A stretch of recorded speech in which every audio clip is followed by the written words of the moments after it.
Öğretmenler Günü, öğretmenlik mesleğini icra eden kişileri onurlandırmak için çeşitli etkinliklerin düzenlendiği bir kutlama günüdür. Peki Öğretmenler Günü'nün tarihe geçmişini hiç merak ettiniz mi? Gelin Öğretmenler Günü'nün tarihçesini beraber inceleyelim. Merhaba, ben tarihçi. Kişisel tarihçiniz. Pek çok ülkede 1994'ten beri her yıl 5 Ekim günü UNESCO tavsiyesiyle Öğretmenler Günü olarak kutlanmaktadır. 5 Ekim günü 1966 yılında Paris'te gerçekleşen Öğretmenlerin Statüsü Hükümetler Arası Özel Konferansı'nın sona erip UNESCO temsilcileriyle Uluslararası Çalışma Örgütü tarafından öğretmenlerin statü tavsiyesinin oy birliğiyle kabul edilişinin yıl dönümüdür. Kendi kültürel ve tarihi özelliklerine, okul, tatil günlerine göre çeşitli ülkelerde farklı tarihler Öğretmenler Günü olarak belirlenmiştir. Örneğin 12 Arap ülkesinde Bahreyn, Birleşik Arap Emirlikleri, Cezayir, Fas, Katar, Libya, Mısır, Suudi Arabistan, Tunus, Umman, Ürdün, Yemen her yıl 28 Şubat günü Öğretmenler Günü olarak kutlanmaktadır. Türkiye'de her yıl 24 Kasım günü Öğretmenler Günü olarak kutlanmaktadır. Gazi Mustafa Kemal Atatürk'ün başöğretmen olduğu 24 Kasım günü 1981 Atatürk yılında Kenan Evren tarafından Öğretmenler Günü olarak ilan edilmiştir. Öğretmenler Günü'nün tatil olup olmadığı da ülkesine göre değişir.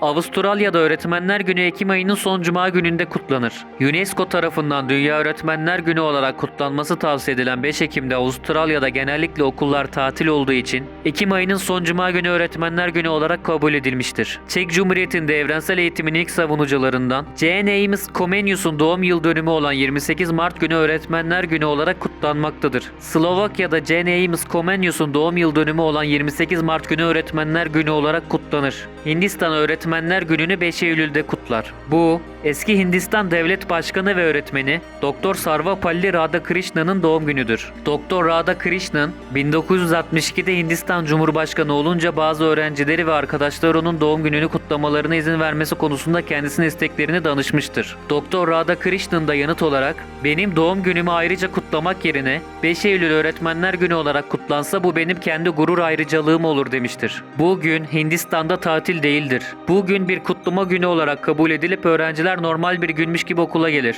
Olağan etkinlikler ve dersler, kutlama ve aktiviteleriyle birlikte teşekkür ve hatırlama da içerir. Bazı okullarda bugün de öğretmenlerin sorumluluklarını son sınıf öğrencileri alarak öğretmenlerinin kıymetini bildiklerini onlara gösterir. Geleneksel olarak Hintler öğretmenlere çok büyük bir saygı ve onur barındırmışlardır. Eski bir Hint'in söylediğine göre genellikle öğrencilere öğretilir, öğretmeni 3. sırada sıralar. Tanrı'dan bile önce. Anne, baba ve öğretmen Tanrı'dır. Bir beytin doha söylemine göre ilk selamımı kime vermem gerektiği konusunda içinden çıkmaz bir durum içindeyim. Öğretmen mi yoksa Tanrı mı? Beni Tanrı'yı bilmem konusunda aracılık edecek kişi olan öğretmeni seçmeliyim. Başka bir örnek olarak Hinduizmin kutsal kitabının orta kısımlarında öğretmen üçlü birliktir. Öğretmenin kendisi Tanrı'nın önündeki belirtidir. Öğretmen her çocuğa, her kimseye bilgi vermekle kalmaz, onun annesi görevini de üstlenmiş olur. İran'da Murtaza Mutahhari'nin öldürülüşünün yıl dönümü olan 2 Mayıs günü Öğretmenler Günü'dür. Malezya'da Öğretmenler Günü 16 Mayıs'ta kutlanır.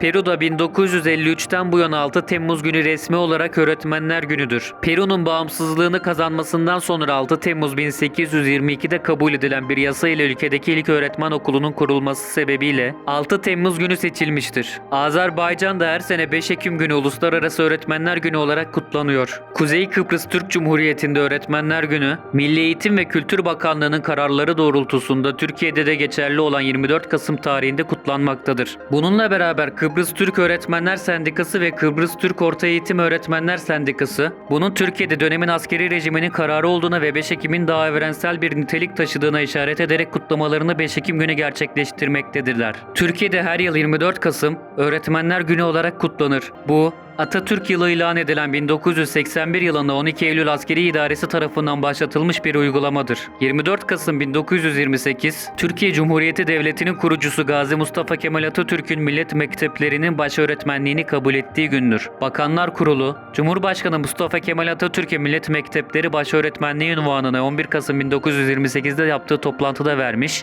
ve bu unvan 24 Kasım'da Millet Mektepleri Talimatnamesi'nin yayımlanmasıyla resmileşmişti. Atatürk'ün 100. doğum yıl dönümü olan 1981 yılında onun başöğretmen oluşunun yıl dönümlerinin ülke çapında Öğretmenler Günü olarak kutlanmasına karar verildi. 26 Şubat 1981'de resmi gazetede yayımlanan Öğretmenler Günü kutlama yönetmeliği ile Öğretmenler Günü'nün amaçları, kutlama komitelerinin görev, yetki ve sorumlulukları ve kutlama gününe ilişkin esaslar belirlendi. 24 Kasım Öğretmenler Günü ilan eden dönemin Devlet Başkanı Orgeneral Kenan Evren, ilk 24 Kasım kutlama mesajında öğretmenlere şöyle seslendi. Sevgili öğretmenler, 24 Kasımlar sadece Öğretmenler Günü olarak anılmasın. Bu gün aynı zamanda en büyük öğretmen Atatürk'ün ideallerinin gerçekleşmesi günü de olsun. Ayrıca bu gün birlik, beraberlik ve bütünlük içinde yarının Türk çocuklarının Atatürk'ün özlediği şekilde yetiştirildiklerinin de ant günü olsun. Bu vesileyle hepinize mutlu ve aydınlık yarınlar diler, sevgiler sunarım. Millet mektepleri, Türkiye'de 1 Kasım 1928'de yeni harflerin kabulünden sonra halka okuryazar kılmak amacıyla gerçekleşen eğitim seferberliği için kurulmuş 4 ay süreli eğitim veren halk eğitimi kurumlarıdır. Yeni alfabenin kabulünden önce 1927-1928 yılları arasında açılan 3304 halk dershanesinde 64.302 kişinin okuma yazma öğrenip belge alması sağlanmıştı.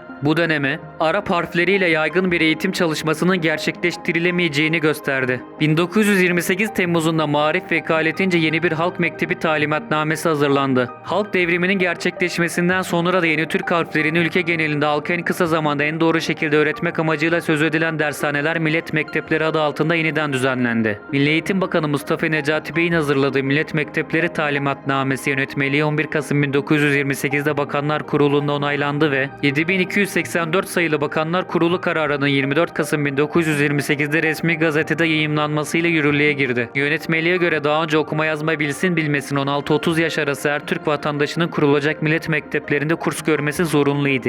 Cumhurbaşkanı Mustafa Kemal Atatürk bu okulların genel başkanlığını ve baş öğretmenliğini üstlendi. Bu nedenle 1981'de 24 Kasım günü Öğretmenler Günü olarak ilan edilmiştir. Kadın erkek her Türk vatandaşı da bu kurumun üyesi ve yardımcı organı kabul edildi. 52 maddeden oluşan yönetmelikte okulların amacı, öğretim, derslere devam şartları, dershaneler için harcanacak paranın sağlanması, propaganda için basının kullanılması, başarılı olanlara verilecek belgeler belirtilmişti. Yönetmelik, bir yıllık uygulama süresinden sonra değişikliklere uğradı. 22 Eylül 1929'da yayınlanan yeni yönetmeliğe göre millet mekteplerinde vatandaşlara okuma yazma öğretmenin yanı sıra hayat ve maişetlerinin, geçimlerinin ve vatandaşlık sıfatlarının getirdiği ana bilgilerin verilmesi amaçlanmıştır. Millet mekteplerinin resmen açılışı 1 Ocak 1929'da gerçekleşti. O gün yurtta Maarif Bayramı olarak kutlandı. Ne var ki millet mekteplerinin mimarı olan Milli Eğitim Bakanı Mustafa Necati Bey açılış günü apandisit nedeniyle vefat etti. Başbakan İsmet İnönü 2 ay boyunca Mustafa Necati Bey'in yerine birini atayamadı.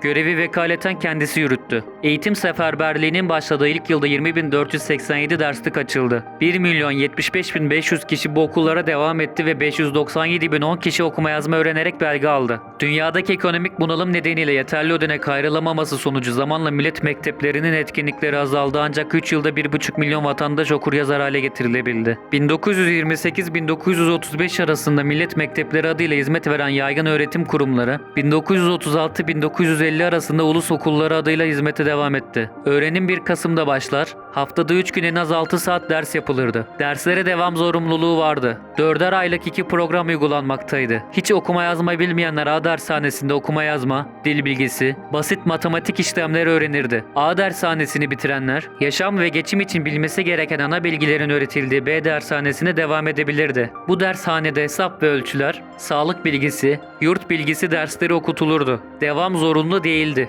Millet mekteplerinde her eğitim döneminin sonunda sınav uygulanır, kazananlara bitirme belgesi verilirdi. Başarılı olamayanlar ikinci bir kursa devam ederdi. Sınavlarda ilk 3'e girenlere Cumhurbaşkanı Mustafa Kemal Atatürk'ün imzasını taşıyan birer anayasa ile halk yayınlarından ücretsiz yararlanma hakkı hediye edilirdi. Millet mektepleri yerine dışarıda veya evde özel ders alanların millet mekteplerinin sınavına girerek belge almaları zorunluydu. Aksi takdirde köy ve mahalle muhtarlıkları, bankalar, devlet kuruluşları, belediyeler, 20 işçiden fazla kişi çalıştıran işletmeler gibi yerlerde görev almak mümkün değildi. Millet mekteplerinde 50.690 öğretmen görev yapmıştı. Resmi veya özel Türk okullarının öğretmenleri, yabancı ve azınlık okullarının Türkçe, tarih, coğrafya öğretmenleri, millet mekteplerinin öğretim kadrosunu oluşturuyordu. Gerekli görüldüğünde orta dereceli okul öğretmenleri öğretmenlik veya müfettişlik ile görevlendirildi. Yüksekokul öğretmenlerine özel izin aldıkları takdirde millet mekteplerinde öğretmenlik yapma imkanı verildi. Gerekli hallerde öğretmen olmayan aydın kişilere de bir yeterlilik kurulu tarafından millet mektebi öğretmeni unvanı ve belgesi verildi. Seyyar millet mekteplerinde seyyar öğretmenler görevlendirildi. Bu öğretmenler görevlendirildikleri yerlere kitap, kağıt, kalem,